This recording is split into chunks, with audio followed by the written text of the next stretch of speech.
नारायणाखिल गुरो भगवन् नमस्ते। नारायणाखिल गुरो भगवन् नमस्ते। नामापिते च मधुरं मधुरं स्वरूपं कर्मापिते च मधुरं मधुरा स्मृतिश्च बुद्धिं प्रबोधय प्रभो मधुबोधशक्तिं विद्यां प्रयच्छ परमां परिभावयामि। कोमलं कूजयन् वेणुं श्यामलोऽयं कुमारकः वेदवेद्यं परं ब्रह्म भासतां हृदये मम। कूजन्तं राम रामेति मधुरं मधुराक्षरम् आरुह्य कविता शाखां वन्दे वाल्मीकिकोकिलं। नारायणाखिल गुरो भगवन् नमस्ते। ओं शिवाय नमः। शिवलिंगाय नमः।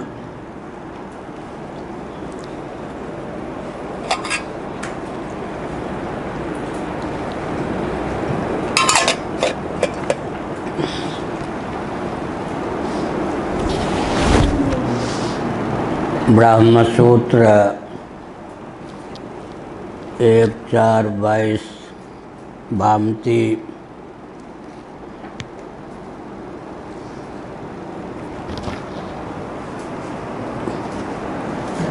पृष्ठ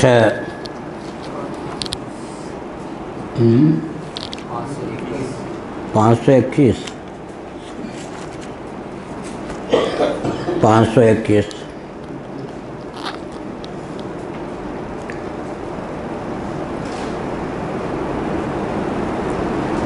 यदि त्वेवमपि मोक्षं नित्यम् अकृतकं ब्रूयुः तत्राह न्यायेन इति।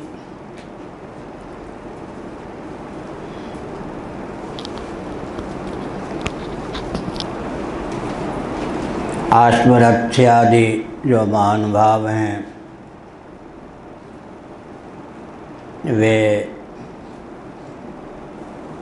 ब्रह्म का समग्र या आंशिक परिणाम जीव को मानते हैं।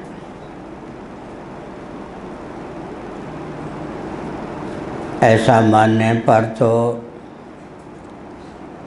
जो परिणाम होता है वह नश्वर होता है, जीव नश्वर सिद्ध होता है। उसे प्राप्त होने वाला मोक्ष भी नश्वर ही सिद्ध होगा।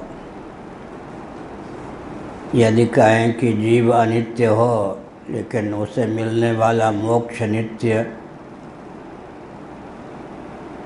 तो जिसे मोक्ष मिलेगा या मिलता है वही जब अनित्य है तो मोक्ष कहाँ से नित्य हो सकेगा। अतः यह अनर्गल प्रलाप है, युक्ति विहीन है। अब आगे का पक्ष, एवं ये नदी समुद्र निदर्शनेन अमुक्तेर्भेदं मुक्तस्य च भेदं जीवस्यास्ति सत तेषामपि न्यायेन असंगतिः न जातु घटपटो भवति। अब औडुलोम्यादि जो आचार्य हैं उनके पक्ष को भाष्य के अनुरूप भामतीकार महाभाग उपस्थापित करते हैं। नदी और समुद्र का निदर्शन दृष्टांत देकर नदी के तुल्य जीव है, समुद्र के तुल्य ब्रह्म है।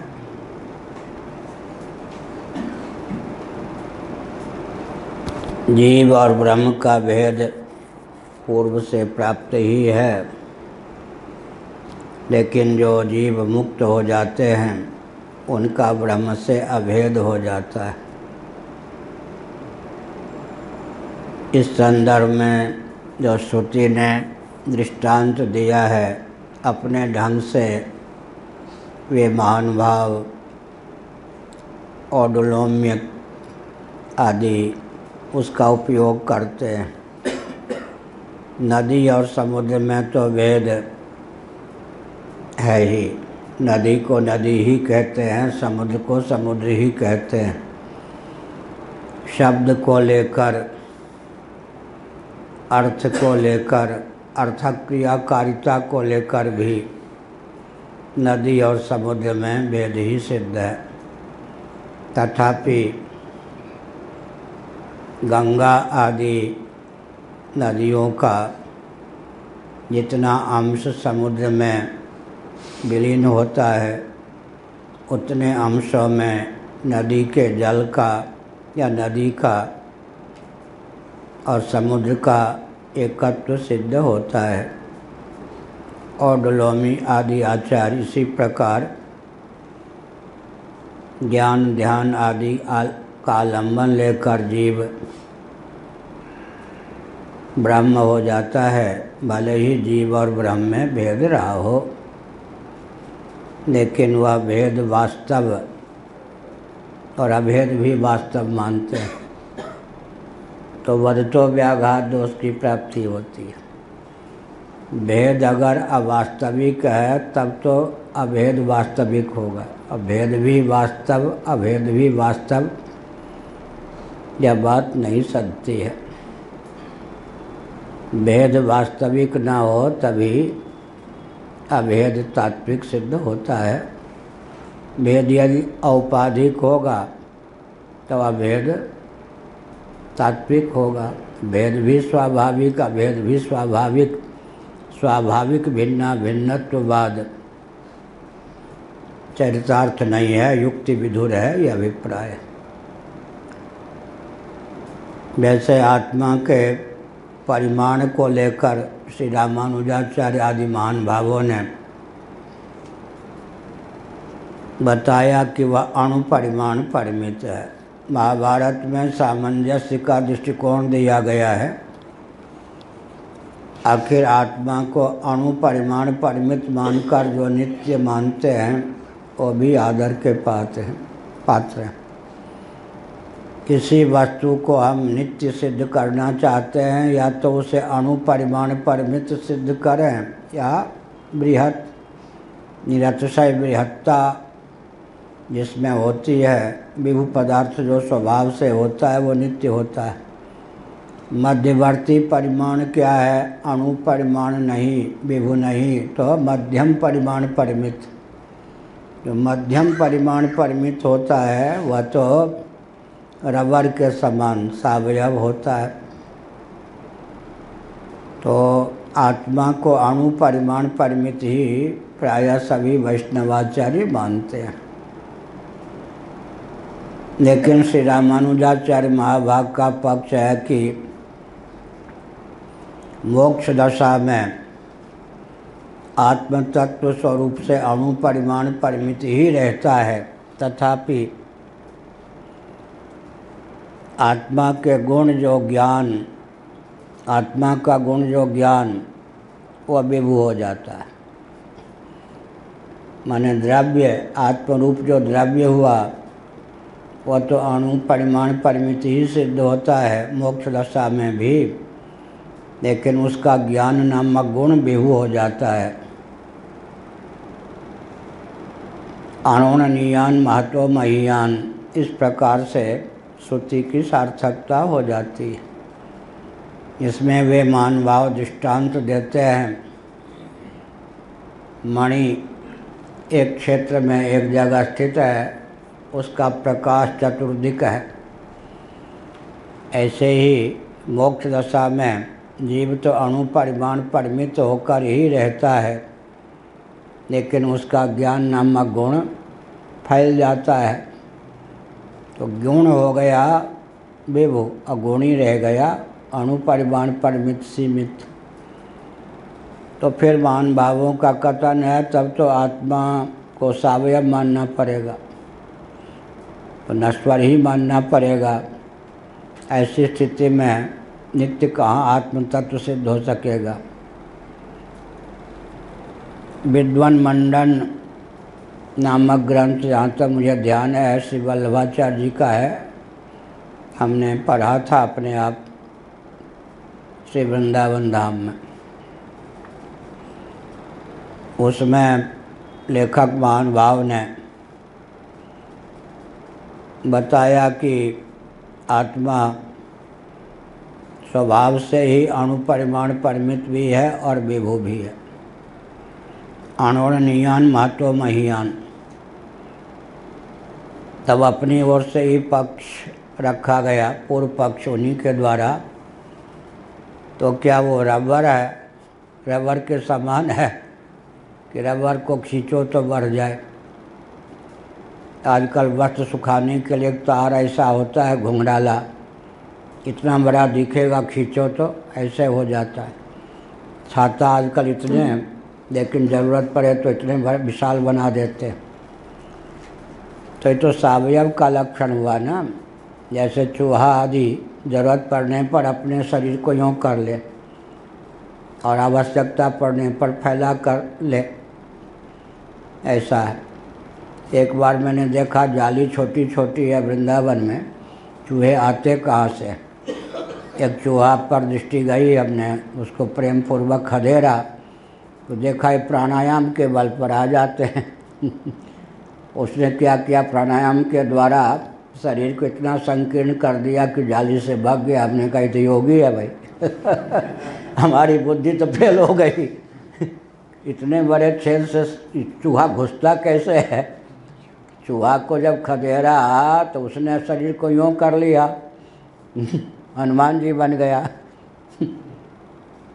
सीमित कर लिया शरीर को, और जैसे सुरसा के मुंह में घुस गए हनुमान जी, ऐसे ही उसने यूँ कर दिया, भाग गया। हमने कहा तुम्हारी बुद्धि ज़्यादा है, हम हारे तुम जीते। तब फिर स्वयं पक्ष स्थापित किया गया। तब थोड़ा झुंझला करके पूर्व पक्ष भी उन्होंने स्थापित किया था। तो उन्होंने कहा कि ऐसा है कि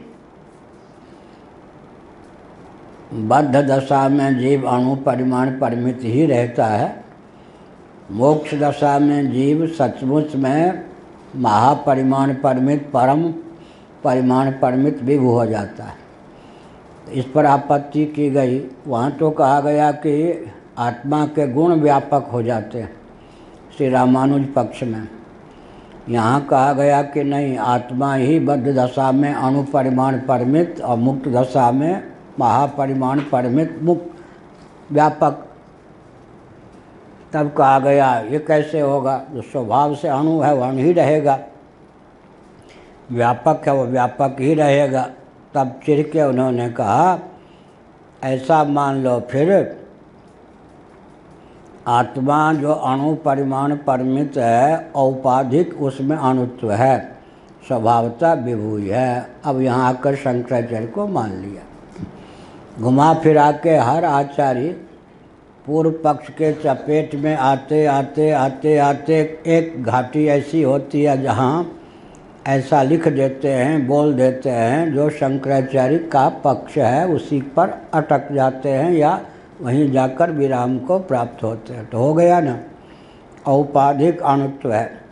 इसीलिए ब्रह्मसूत्र में भगवान शंकराचार्य ने भाष्य के संदर्भ में लिखा है, हमारा आपका जो अंतःकरण है उसमें सूक्ष्मता है, उसके योग से आत्मा में उत्क्रांति गति आदि की सिद्धि होती है। स्वतः तो आत्म तत्व क्या है, विभू ही है। औपाधिक उसमें अणुत्व है, उन्मानत्व है, उत्क्रांति है, गति है। किस प्रकार से, जैसे दिल्ली से लेकर हावड़ा तक विद्युत तार में विद्युत का प्रभाव होता है। जहाँ जहाँ ट्रेन का रेल का जो ऊपर अंश होता है ना, ऐसे वो स्पर्श करता है, वहाँ उसमें चेतनता प्राप्त हो जाती है, विद्युत की धारा वहाँ प्रभावित हो जाती है, जिसके बल पर ट्रेन आगे चलती जाती है। इसी प्रकार से सूर्य तो बहुत विस्तृत है, लेकिन हम क्या करते हैं, खुले आकाश में दिन में दर्पण सूर्य के अभिमुख कर देते हैं, तो विभू सूर्य का प्रतिफलन तो सीमित दर्पण में आ जाता है। अब क्या करते हैं, दर्पण को हाथ में लेकर सूर्य के अभिमुख करके चलते जाते हैं, तो दर्पण के चलने से सूर्य का प्रतिबिंब भी चलता है। क्या ऐसे ही अब एक विचित्र बात है कि यह तांबे का पात्र है, ये जहाँ जहाँ ऐसे हम करेंगे वहाँ वहाँ के आकाश को ये अपने से अवच्छिन्न सा करता जाएगा या नहीं? आकाश चलेगा या यह चलेगा? लेकिन जहाँ जहाँ जाएगा वहाँ वहाँ के आकाश को अपने से अवच्छिन्न, घड़े को जहाँ जहाँ ले जाएंगे वहाँ वहाँ आकाश थोड़े जाएगा। ये थोड़े हम समझेंगे कि घट में जो बंद आकाश है वो चलता, यही होता होगा क्या? घड़े की यहाँ जो घट रखा है उसमें जो आकाश कैद हो गया, जब यहाँ से वहाँ जाएंगे तो वही जाएगा या नहीं? क्यों? अरे सरोवर में घड़े को डुबाओ, ऊपर मत खींचो, हाथ से पकड़े रहो। सरोवर में घड़ा भर गया, अब अंदर ही अंदर जल के अंदर घड़े को ऐसे ले जाओ तो वो पहला जो जल भरा वही जाएगा या नया जल आएगा? वही जाएगा। लेकिन आकाश को लेकर यह बात तो नहीं होगी। लो ये हो गया। आकाश को लेकर तो यह बात नहीं होगी ना। जहाँ जहाँ घट को हम ले जाएंगे वहीं वहीं के आकाश को घट अपनी विद्यमानता से घटाकाश बनाता जाएगा। वहीं वहीं के आकाश की संज्ञा घटाकाश होती जाएगी। अब यहाँ घट है तो यहाँ के आकाश का नाम घटाकाश है। जो ही यहाँ चला गया वहीं वो घटाकाश महाकाश रूप होकर शेष रह गया। ये हुआ ना। इसी प्रकार से फिर अंत में श्री वल्लभ संप्रदाय के मान्य महान भावों ने भी आत्मा को विभु मान लिया। तो ये यहाँ अणु परिमाण का प्रसंग नहीं था, हमने दृष्टांत के रूप में दिया। अगर आत्मा अणु है तो अणु ही है, उसको महान कैसे बनाओगे, विभु कैसे बनाओगे? एक कालावच्छेदन अणु भी हो महान भी हो तो उसका अर्थ, अणु का अर्थ क्या होगा? अणोर्नियान महतो महीयान, अणु का अर्थ हो जाएगा सूक्ष्म। आकाश जो है सूक्ष्म से सूक्ष्म है और विभु से विभु है। हम लोग तो ऐसे अर्थ करेंगे ना अणु का। अणु माने अणु परिमाण परिमित नहीं, अणु माने सूक्ष्म। आकाश एक कालावच्छेदन क्या है? सूक्ष्मता की भी अवधि है और विभुता की भी अवधि है दृष्टांत में। इसी प्रकार से जब जीव का और ब्रह्म का नदी और समुद्र के समान पहले भेद ही सिद्ध है तो बाद में जो अभेद होगा वो अभेद औपचारिक होगा या वास्तविक? औपचारिक माने गौण होगा। वास्तविक अगर दो पदार्थ भिन्न हैं स्वरूप से तो कभी भी वह भिन्न हो ही नहीं सकते, सदा भिन्न होकर ही रहेंगे। तब कहते भाई ये तो नदी का दृष्टांत स्पष्ट ही है, गंगा अलग सागर अलग, लेकिन जो अंश गंगा का सागर में मिल गया वो तो सागर ही हो गया। तो भेद भी भेद पूर्व सिद्ध है लेकिन अभेद तो वो उत्तर सिद्ध हो गया। इसको मानने में क्या आपत्ति है? तो कहते हैं कि यह कोई जनमत के बल पर प्रधानमंत्री या मुख्यमंत्री या अमुक विधायक का पद नहीं मिलता है यहाँ पर। यहाँ तो जनमत की बात नहीं है। आपके पक्ष में बहुत से लोग खड़े हो जाएंगे कि भेद भी सत्य अभेद भी सत्य। जो भिन्न था, नद भिन्न था, समुद्र भिन्न था, नदी भिन्न थी, समुद्र भिन्न थी, लेकिन जब नदी मिल गई समुद्र में तो नदी समुद्र ही हो गई, नदी नहीं रह गई। अपने नाम रूप का एक अंश में दृष्टांत दिया श्रुति ने, सर्वांश में ये ले रहे कि नाम रूप का परित्याग कर देती है नदी, तब जाकर समुद्र का जो नाम है वो नदी का नाम हो गया। फिर समुद्र का जो रूप है वह क्या हो गया? नदी का रूप हो गया। तो कहते स्थूल विचारकों के लिए यह ठीक है, पर वस्तु स्थिति यह है कि नदी जल समुद्र में मिलने पर भी समुद्र का जल ही रहता है, नदी का जल ही रहता है। अब यह शास्त्रार्थ गंभीर शुरू हुआ।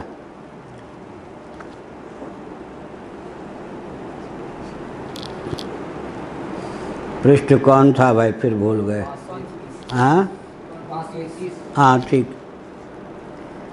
एवं ये नदी समुद्र निदर्शनेन आमुक्तेर्भेदं मुक्तस्य च भेदं जीवस्य अस्तित्वतः तेषामपि न्यायेन संगतिः न जातु घटः पटो भवति। इस प्रकार ओडलोम्यादि आचार्यों का अनुगमन करने वाले जो महानुभाव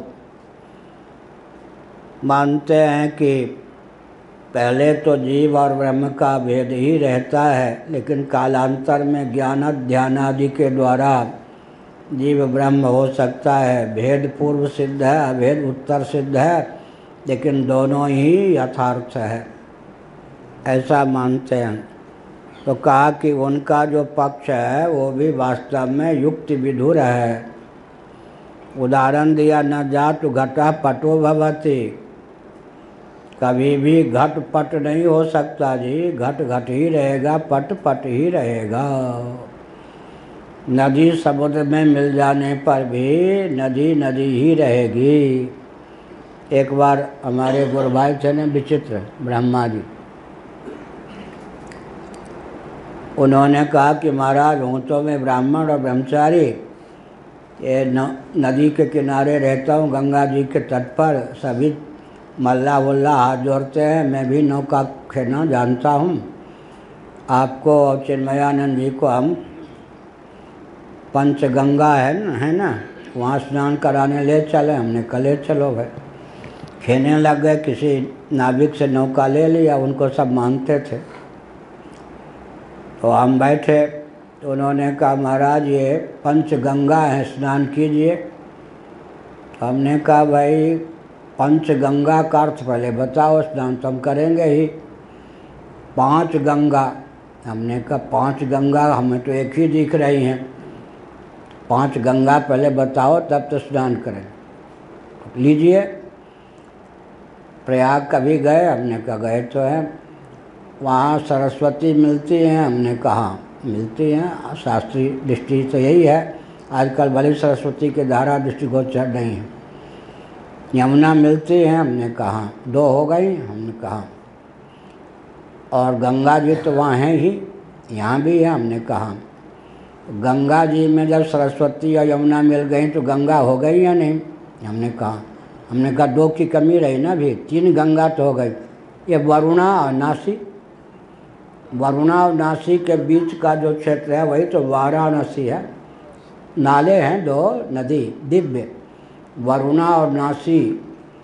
80 घाट पर कहते हैं नासी, 80 कोई नासी भी कहते हैं। हम लोगों का जो स्थान, काशी तो नहीं देखा होगा, हम लोगों का स्थान देखा है जो मिला है, खंडहर जैसा है, लेकिन काशी में उतना स्थान मिलना भी ठीक है।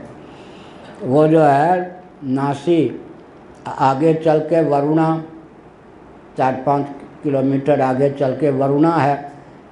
तो 4 गंगा, चौथी गंगा क्या हो गई? नासी। 5वीं गंगा हो गई वरुणा। गंगा में मिल गई, लेकिन संख्या कितनी हो गई? बहुत सी नदियाँ मिलती हैं, लेकिन मुख्य रूप से नाम हो गया पंचगंगा। हमने कहा आप समझ में आ गया, दिव्य दृष्टि मिल गई, स्नान करते हैं।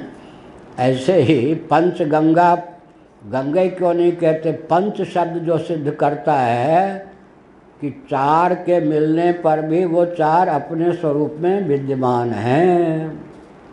पंचगंगा शब्द में एक तो गंगा स्वयं ठहरी, बाकी 4 कहाँ से आई? गंगा ही कहो ना। पंच शब्द का प्रयोग क्यों किया? पंच शब्द का प्रयोग किया तो व्यावहारिक दृष्टि से भी वही बात सिद्ध हुई या नहीं? वही सिद्ध हो गई। भामतीकार वाचस्पत मिश्र जी ने एक जगह लिखा है, गंगा में, समुद्र में विविध प्रकार की नदियाँ मिलती हैं। हमारे आपके बस की बात नहीं कि कितना लीटर या जो भी कहें, गैलन जो भी कहें, गंगा जल है, कितना यमुना, कितना सरस्वती, कितने गोमती, कितने नर्मदा, ये सब हम लोग नहीं गिन सकते। लेकिन जो भगवान हैं या सिद्ध योगी का जो आज वर्णन चला, उनकी दृष्टि में तो वो सब है या नहीं? ऐसे ही महाप्रलय में पापी तापी सब के सब भगवान में मिल जाते हैं। पृथ्वी मिल जाए, जल मिल जाए, तेज वायु आकाश ये सब मिल जाए, पापी तापी बद्ध और जो मुक्त जीव उस समय ब्रह्मा जी के साथ तो ब्रह्मा होंगे वो मिल जाएंगे, लेकिन कैवल्य मोक्ष को प्राप्त जीव के अतिरिक्त जितने हैं सब भगवान के संकल्प से यथावत हो जाएंगे या नहीं। उन सब के मन भी मिल गए ना ब्रह्म में, लेकिन ब्रह्म से उन सब जिसका मन जो था वही उसको फिर मिल जाएगा या नहीं। तो इसी प्रकार से वो जो ब्रह्म में अभेद लय के कारण अभेद हुआ महाप्रलय में, वो भेद सहिष्णु अभेद है या सर्वथा अभेद है? भेद सहिष्णु अभेद है या नहीं? ऐसे ही अब यहाँ तो क्या बाल का खाल निकाला जाता है ये सब ग्रंथकार, इसलिए कहा भाई पट जैसे घट नहीं हो सकता, घट जैसे पट नहीं हो सकता। अब पट में बांधो घट को, पट से ढक दो घट को, तो ढका हुआ घट होगा या पट ही हो जाएगा घट। वो जो गणितज्ञ आए थे ऑक्सफोर्ड यूनिवर्सिटी, कैम्ब्रिज यूनिवर्सिटी के, उन्होंने वट वृक्ष को देखा तो वहाँ वस्त्र उड़ाया गया हुआ है ना। तो हम तो उस समय नहीं थे, लेकिन उन्होंने टिप्पणी की, ये सब कितने ऊंचे सिद्धांत वाले होते हैं ये सनातनी, बट के वृक्ष को भी देवता मानते हैं। उसने आलोचना नहीं किया समाधि की तरह। उसके बाद गौशाला ले गया कोई उसे, मैं भी उस समय उनके साथ नहीं था, मैं तो यही था। उन्होंने कहा कि यहाँ तो गाय को भी कपड़े उड़ाए जाते, माता कहा जाता है, राम राम। इस दृष्टि को देखकर तो गोमांस खाने वाला कितना नारकी व्यक्ति होगा, हम लोग कितने गिरे हुए हैं। अच्छा, बहुत अच्छा भाव उसने व्यक्त किया। इसका मतलब क्या हुआ? तो हमने कहा कि घट को पट से ढक दो, बट वृक्ष को पट ओढ़ा दो, छोटे से बट वृक्ष को पूरा पट से ढका हुआ होगा या पट ही हो जाएगा बट वृक्ष? घट जो है वो पट से ढका होगा या घट पट ही हो जाएगा? झटपट घटपट हो जाता है, ऐसा थोड़े होगा। ऐसे ही जब हम कहते हैं कि अमुक नदी समुद्र में मिल गई, तब समझ लो कि तिरोहित हो गई, न कि मिली। भेद तो हमेशा भिन्न तो हमेशा भिन्न ही रहेगा। जो जिन दो वस्तुओं का भेद है वो सब किसी भी उपाय से भेद अभेद को प्राप्त नहीं हो सकता। तो औपाधिक आविद्यक भेद जब तक नहीं स्वीकार करोगे तब तक काम नहीं चलेगा। ठीक न जातु घटा पटो भवति, जातु कभी भी घट पट हो जाता है ऐसा मत मानो।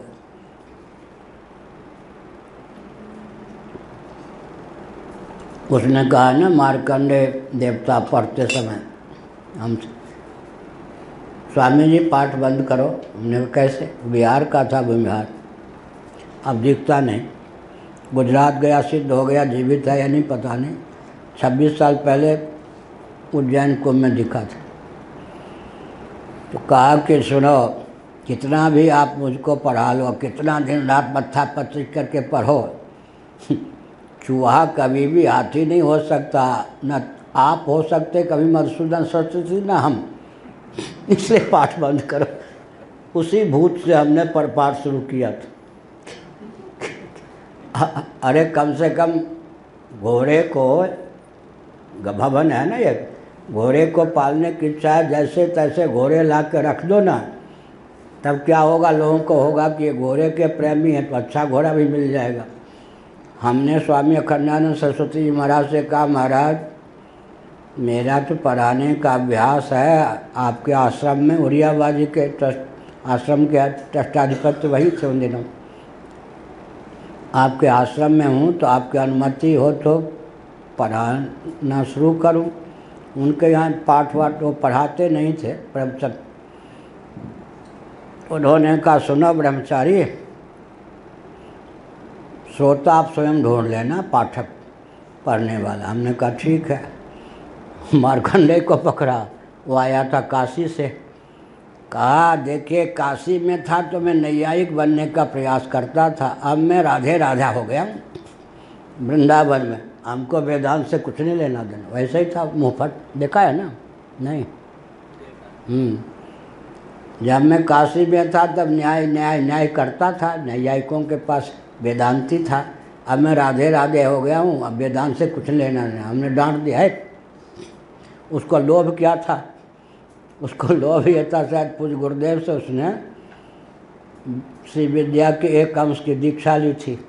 किसी ने उससे कह दिया था अगर पंचदशी तक नहीं गए तो तुम मर के राक्षस होगे। वो राक्षस होने से बचना चाहता था तो सोचता था इनको पोल फुटला के अनुकूल रखूँगा तो आगे का मंत्र देंगे।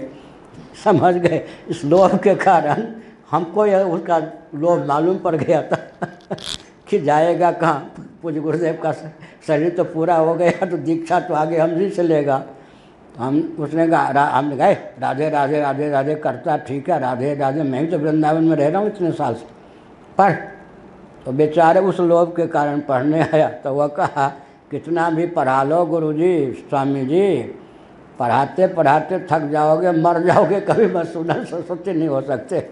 अब मैं पढ़ते पढ़ते थक जाऊंगा, कभी मधुसूदन सरस्वती नहीं हो सकता। चूहे को कितना खिला लो, हाथी नहीं बन सकता। आज पाठ बंद करो, मेरा दिमाग चकराने लगा। उस व्यक्ति से हमने पाठ शुरू किया था, समझ गए?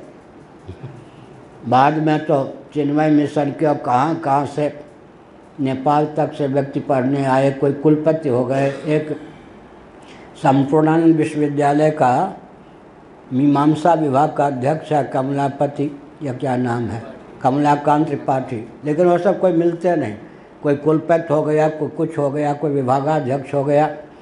तो हमने कहा कि ऐसे काम चलाया जाता है। इसी प्रकार से कहा कि भाई कितना भी को कसर गंगा जी को ले जाओ समुद्र में, हाँ, नर्मदा जी को समुद्र में डुबो दो, लेकिन ये कहते हैं नर्मदा नर्मदा ही रहेगी डूबने पर भी, और गंगा गंगा ही रहेंगी। समुद्र से समुद्र के कारण तिरोहित होगी, लेकिन रहेंगी वो गंगा गंगा ही, नर्मदा नर्मदा ही।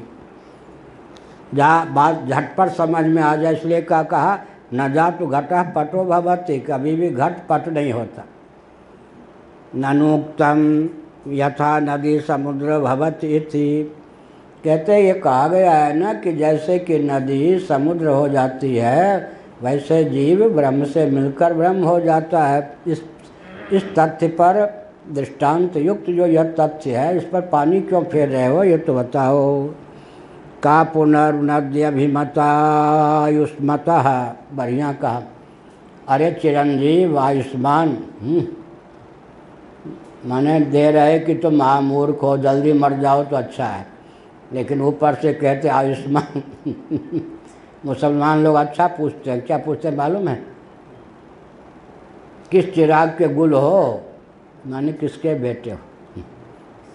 अच्छा, उधर अलीगढ़ आदि में हम पैदल घूमते थे, पूछा कि तुम्हारा दूध क्या है। हम समझे नहीं दूध क्या है, माने किस जाति को। उधर पूछते तुम्हारा दूध क्या है। अब हमें क्या मालूम, हम तो दूध माने वहाँ पर गोत्र वंश क्या है। उधर मुसलमान लोग कहते किस चिराग के गुल हो, माने किस चिराग के अंश हो, माने तुम्हारे पिता कौन है। ऐसे कहा कि आयुष्माता है, दीर्घ जीवो, बहुत समय तक जीवित रहो, माने मूर्ख राज हो, जल्दी मर जाओ तो अच्छा। लेकिन ऐसा कहना ठीक नहीं, इसलिए क्या कहते हैं, गुड़ जिह्विका न्याय, गुड़ जिह्विका न्याय। तुम्हारे मुख में घी शक्कर, गुड़ हिंदी में अनुवाद करते तुम्हारे मुख में घी शक्कर, गंदी बात क्यों कहे। हमारे पूर्वाचार्य महाभाग कहते थे तुष्यत दुर्जनन न्याय के स्थान पर तुष्यत सज्जनन न्याय, किसी को दुर्जन क्यों कहे। अच्छा आयुष्मान, बहुत बढ़िया, ठीक है, जीवित रहो, माने जीवित रहो, उससे पहले मत मरो जब तक मैं जो कह रहा हूँ वो समझ न लो। अच्छा ही है ना, जीवित रहो भैया, जरा धैर्यपूर्वक सुनो तो सही, मेरे प्रश्न पर जरा विचार तो करो, मैं क्या पूछने जा रहा हूँ। का पुनर्नद्यभिमता, अरे नदी है क्या चीज़, गल वो पंजाबी बात आ जाती है, पंजाबी टोन। नदी है क्या ये तो पहले तुम समझ लो। नदी किसको कहते हैं जिसका विलय होगा समुद्र में? किम पाथ परमाणव उतैसा संस्थान भेद। पाथ आ गया ना, हंसी इसलिए आई कि 8वीं कक्षा में छमाही अर्धवार्षिक परीक्षा में जितने हिंदी के अनुवाद करने थे अंग्रेजी में सब बढ़िया कर दिया। अब परीक्षा तो परीक्षा ही है, वहाँ रास्ते की अंग्रेजी भूल गया हुए। अब सोचा एक शब्द का अनुवाद ठीक से नहीं होगा तो उतना 1 नंबर 2 नंबर तो कटना ही है, पूरा नंबर आना चाहिए। तो हमने चतुराई क्या की, PATH लिख दिया, पथ अपनी ओर से संस्कृत का शब्द। गुरुजी ने कॉपी चेकने वाले ने पाथ, फुटपाथ वाला पाथ, खूब पूरा नंबर आ गया। अब वो जब छमाही की परीक्षा थी, क्लास में आए, तुम लोगों ने वे लिखा घसापटी, क्या कहते, घिसापटी, घसीटा हुआ शब्द। इस बच्चे ने देखो इसका व्याकरण तो ठीक है ही, पाथ लिखा, तुम लोग वे घिसा पिटा शब्द लिखते। हमने सोचा लो संवादी भ्रम हो गई हमको तो अंग्रेजी उस समय भूल गई थी कि वे है। हमने अपनी अकल लगा के पथ लिख दिया, PATH, तो पढ़ गया पाथ, फुटपाथ वाला पाथ हो गया, नंबर पूरा भी मिल गया और उन सबको मूर्ख भी सिद्ध कर दिया। गुरुजी ने हमको विद्वान भी सिद्ध कर दिया। थे भी वो अलग बात है, जब क्लास टीचर नहीं आते थे तो हेडमास्टर हम ही को सूचना देते थे आज की क्लास ले लो, लेकिन परीक्षा तो परीक्षा ही है। यहाँ भी पाथ है, पानी। कहते हैं किम पाथ परमाणवा वो तेषाम संस्थान भेदा। पाथ नदी के जो जल हैं, जल के परमाणुओं का नाम नदी है। नदी है क्या चीज़ ये तो बताओ भले आदमी। अथवा उन परमाणुओं से बना हुआ जो संस्थान विशेष संयोगवाद के अनुसार परमाणु पुंज जो होता है, नदी के जल के परमाणु पुंजों का नाम नदी है क्या? यह कहा जल के अर्थ में यहाँ वो इसीलिए पाथेय बोलते हैं ना, जल लख्या पाथेय। पथ में, रास्ते में भूख प्यास मिटाने की सामग्री, जल के अर्थ। पाथोज कमल के लिए जल। किम पाथा परमाणुवा, क्योंकि प है ना परमाणु में भी, तो साहित्यिक भी बहुत पूछे थे ना, कौन भांति का। पाथा जली परमाणु, जली परमाणु का नाम है नदी। उतैसाम संस्थान भेदा है, अथवा उनका संस्थान भेद। एक दिन कहा था ये जो पुद्गलवादी होते हैं, परमाणुओं का पूंजीभूत स्वरूप ही जगत है। आरंभवादी हो कहते हैं कि परमाणु अतीन्द्रिय हैं, किसी भी मात्रा में अतीन्द्रिय वस्तु के परमाणु मिलेंगे तो इंद्रिय गोचरता उनमें नहीं हो सकती। एक दिन कहा था ना विस्तार पूर्वक। तो संयोगवादी कहते हैं कि एक बाल सूक्ष्म, वहाँ खड़े होकर के व्यक्ति एक अपना यूँ लेकर के लोम या बाल दिखावे, वहाँ से हम लोग नहीं देख सकते, लेकिन उसके सर पर जो बालों का पूंजीभूत स्वरूप है, या हाथ में कान रोए का पूंजीभूत स्वरूप है, वो तो दृष्टिगोचर हो जाता है। इसी प्रकार पुद्गलवादी कहते हैं कि अतीन्द्रिय वस्तु भी संगठित हो जाए, संघटित हो जाए। संस्कृत में क्या कहेंगे? संघटित। हिंदी में क्या कहेंगे? संगठित। संघटित हो जाएं अतीन्द्रिय वस्तुएं भी इंद्रिय गोचर हो सकती हैं। ये परमाणु पुंजों का स्वरूप ये हो गया, पूंजीभूत स्वरूप संस्थान। जल के जो परमाणु हैं उनका नाम नदी है, अथवा उन परमाणुओं के पूंजीभूत स्वरूप का नाम नदी है। ये हो गया। तब वैशेषिक क्या कहते हैं? अतीन्द्रिय वस्तुएं किसी भी अनुपात में मिलें तो उनमें इंद्रिय गोचरता नहीं आ सकती। एक एक बाल में इंद्रिय गोचरता है तो बालों का जो समूह है उसमें इंद्रिय गोचरता स्फुट हो जाती है दूर से भी। अगर एक एक बाल अतीन्द्रिय हो तो बालों का कितना भी पुंजीभूत स्वरूप हो उसमें भी अतीन्द्रियता रहेगी। तो संयोगवादी जो हैं, एक दिन बताया था, संयोगवादी एक संयोगवाद के अनुसार उपादान कारण को मानने वाले, एक आरंभवाद के अनुसार, एक परिणामवाद के अनुसार, एक विवर्तवाद के अनुसार। एक दिन आनंद वृंदावन में पूज्य स्वामी अखंडानंद सरस्वती जी महाराज के यहाँ मैं बोल रहा था। स्वामी वामदेव जी महाभाग को बाद में बोलना ही था, वो बैठ के मंच पे बैठ के सुन रहे थे। मैंने कह दिया चारवाक मत के अनुसार भूत चतुष्टय का विवर्त है जगत। उस समय तो टोका नहीं, पहले तो जो बोलते थे खंडन कर, बहुत चलता था वहाँ। हाँ, बहुत विचित्र, कोई किसी को बकसने वाला नहीं था वहाँ। पहले एक दिन बताया था ना, जब वामदेव जी महाराज ने सबसे पहले हमारा अवतारवाद आदि पर प्रवचन सुना, बस ढिज्जी उड़ा दिया। फिर दूसरे दिन मैं समर्थन करूँ अपने पक्ष का, बहुत अच्छा खेल था। बाद में 4-5 दिन बाद वो फिर, क्योंकि आधुनिक वेदांती जब हम अवतारवाद पर बोलेंगे तो यूँ यूँ नाक वाँ करेंगे, उनको परंपरा वेदांत की बिगड़ गई ना। वो भी कैलाश परंपरा से ही पढ़े थे, संत भी कैलाश परंपरा के थे। वेदांत की प्रणाली इतनी बिगड़ गई है कि आर्य समाज और वेदांत दोनों मिलकर के एक हो गया।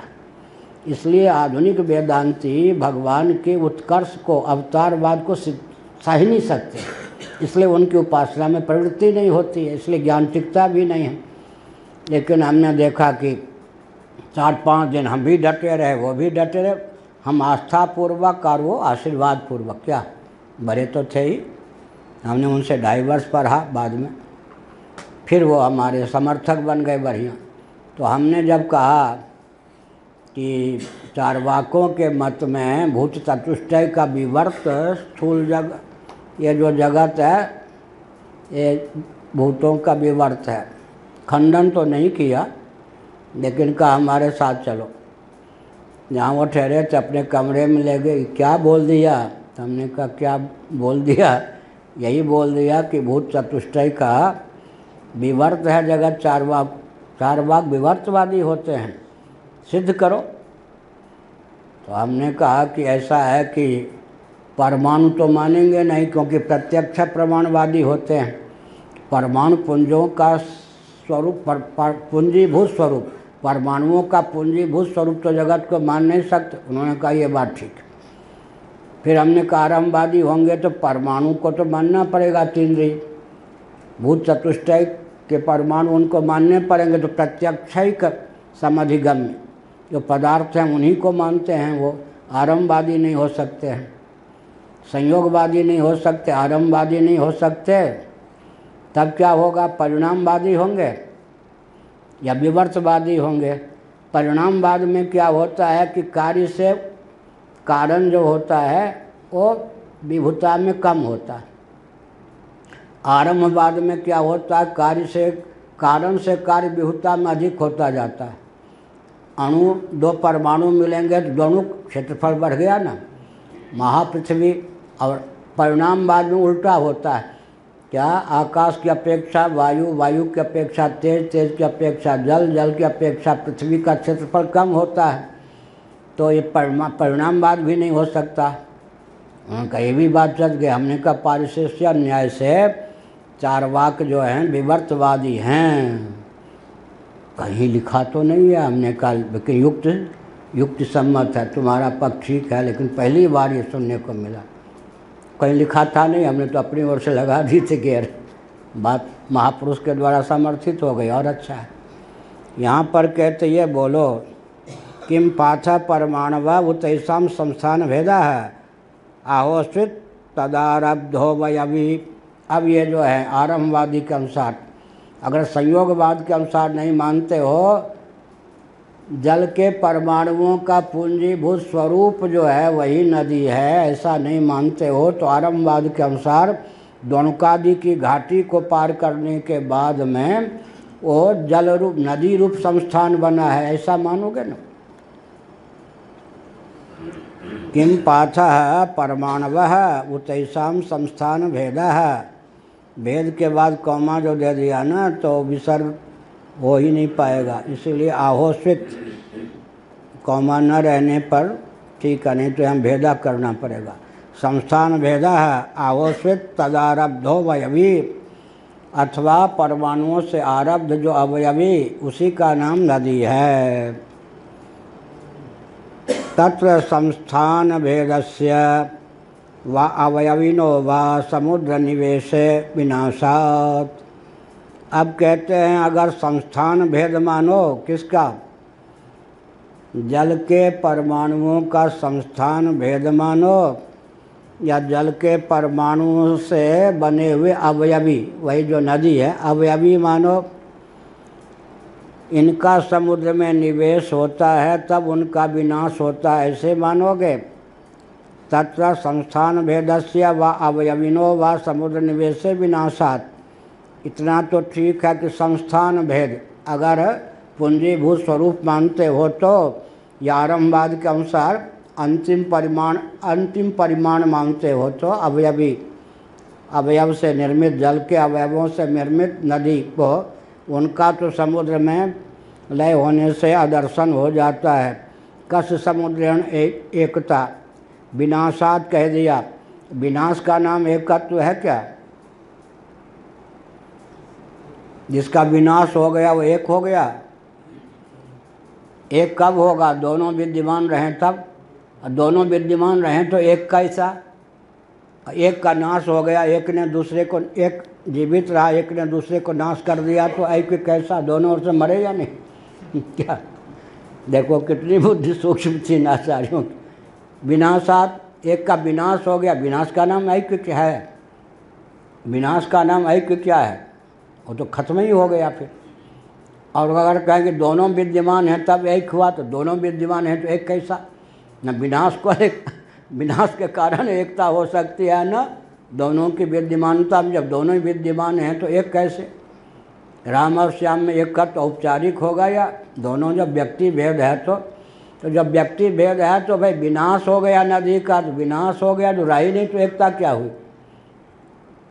तुमको इतना बढ़िया हम लाड़ प्यार देंगे, कचूमर निकाल देंगे, तुमको रहने ही नहीं देंगे। क्या कचूमर माने नष्ट ही कर दोगे तो लाड़ प्यार क्या दोगे? और हम तुम दोनों मिलकर एक, हम तुम दोनों एक होकर काम करेंगे तो अभी भेद सिद्ध हुआ या नहीं? तो अभी भेद ही सिद्ध हो गया। तुम्हारा कचूमर निकाल देंगे, कचूमरा ही निकाल दोगे तो फिर अभेद क्या सिद्ध होगा? हम ही नहीं रह गए तो अभेद दो हो तब अभेद की सिद्धि, और दो हो तब भेद की सिद्धि। दो होने पर तो अभेद ही सिद्ध हो गया। एक के कचूमर निकाल दिया, नाश ही कर दिया तो अभेद कैसा? तो कहो कि वही रह गया, वो रहा ही नहीं जिसके कचूमर निकाला। दोनों हैं तो गौण अभेद हो गया। अभेद किसका मानोगे जी? कितना गंभीर शास्त्रार्थ। कस्य समुद्रेण एकता, नदी पाच परमाणु नान्तो समुद्र पाच परमाणुभ्यः पूर्वावस्थितेभ्यो भेद एव न भेदः एवं समुद्रादपि तेषां भेद एव। बस इतनी पंक्ति कह दें। नदी पाथः, नदी का जो जल है, परमाणु नाम तो एक बहुत विचित्र बात है। वो सियाराम जी होते हैं ना, तो हम पूछते देखिए ये नदी के जल के परमाणु और समुद्र के जल के परमाणु में भेद है। अब जलीय परमाणु दोनों के हो गए या नहीं? लेकिन यहाँ नदी के जल के परमाणु, समुद्र के जल के परमाणु सदा भिन्न भिन्न रहेंगे। नहीं तो उन परमाणुओं से नदी या समुद्र की संरचना नहीं होगी। दोनों के परमाणुओं में भी भेद। एक मुल्ला जी ने देखा कि ब्राह्मणों के यहाँ निमंत्रण है, लोगों के बढ़िया माल मिलेगा भोजन, वो भी जरा धोती वोती पहन के चंदन वंदन लगा के, हाँ जीव का बढ़िया था रसिक, आके बैठ गया। भोजन परोसने वाले घर वाले कोई इसको पहचानते नहीं थे, बैठने से कुछ विचित्र लगता था। अच्छा अच्छा ठीक है, कोई बात नहीं, भोजन तो आपको मिलना ही है, ज़रा परिचय कुछ मिल जाता तो अच्छा था। मैं हूँ दुबे। अच्छा, कौन से दुबे? अरे अल्लाह, दुबे में भी कोई घुस गया। अच्छा अच्छा, मुसलमान है, कोई बात नहीं, ठीक, भोजन मिलेगा, जरा यहाँ बैठ जाइए। अरे अल्लाह, दुबई में भी घुस गया, हमने सोचा दुबई से काम चल जाएगा। तो ये कहते हैं, लो जी, जल जल के परमाणु में भेद, नदी के परमाणु अलग और समुद्र के परमाणु अलग। उन परमाणुओं में नदी के परमाणु मिल गए समुद्र के परमाणु में, समुद्र के परमाणु में मिल गए, ये कहना चाहते हैं ना। अरे परमाणु में परमाणु क्या मिलेंगे, दोनों के परमाणु पृथक। अब किसका मानोगे ऐक्य? बेचारे का दिमाग चकरा गया, इसलिए कहा ये जो पहले भेद बाद में अभेद, जीव और ब्रह्म का पहले भेद बाद में अभेद, या गोरख धंधा भी नहीं चलेगा। लो जी, ओम पूर्णमदः पूर्णमिदं पूर्णात् पूर्णमुदच्यते पूर्णस्य पूर्णमादाय पूर्णमेवावशिष्यते। ओम शांति शांति शांति।